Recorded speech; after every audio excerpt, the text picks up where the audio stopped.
দেশের একটা যুগ সন্ধিক্ষণে আমার দুর্বল স্কন্ধে বিশাল দায়িত্ব পড়েছে। আমি সেটার ভার মেটানোর চেষ্টা করবো ইনশাআল্লাহ আমার সাধ্যমতো, এবং অতীতে যেভাবে কাজ করেছি সে একইভাবে কাজ করবো ইনশাআল্লাহ। আপনারা সবাই সহায়তা করবেন, ধন্যবাদ। সকল দায়িত্বই চ্যালেঞ্জ, মানুষের জন্য সকল দায়িত্বই চ্যালেঞ্জ। সকল দায়িত্ব শুদ্ধ আমি এখনো যোগদান করতে পারিনি। সকালে আপনারা জানেন যে দুই দফায় আপনার সংসদ সদস্যদের শপথ হবে। একটা তো তারা সংসদ সদস্য হিসেবে শপথ নেবেন, তার পরবর্তীকালে এই যে আমাদের সংস্কার সেটার জন্য শপথ নেবেন, এবং বিকেলে যে মন্ত্রিসভার শপথ হবে।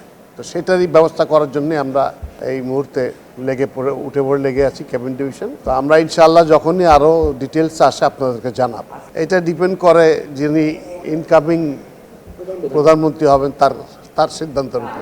জন্যে আমরা আসছি, এখন করে নিয়ে আমরা যোগাযোগ স্থাপন করব। তারপরে যখন বলা হবে তখন নামগুলো সবাই জানতে পারবেন ইনশাআল্লাহ।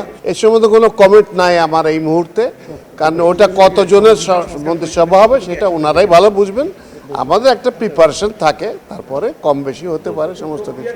প্রক্রিয়া তো এটা স্ট্যান্ডার্ড যে প্রক্রিয়া, সেটাই, নতুন কিছু নাই। তালিকা পাওয়ার পরে তাদের জন্য যে অন্যান্য সাপোর্ট লাগে, একজন মন্ত্রী মহোদয় আসেন, তার জন্য একজন গাড়ি লাগে, একজন দেহরক্ষী থাকেন, তার বাসস্থান কোথায় হবে সেগুলোর ব্যবস্থা করতে হয়, এবং তার সুরক্ষার ব্যবস্থা করতে হয়, তার অফিসকে অ্যালার্ট করতে হয়, তার নিজস্ব যে সমস্ত অফিসার কর্মচারী কাজ করবেন তাদের নিয়োগের ব্যবস্থা করতে হয়।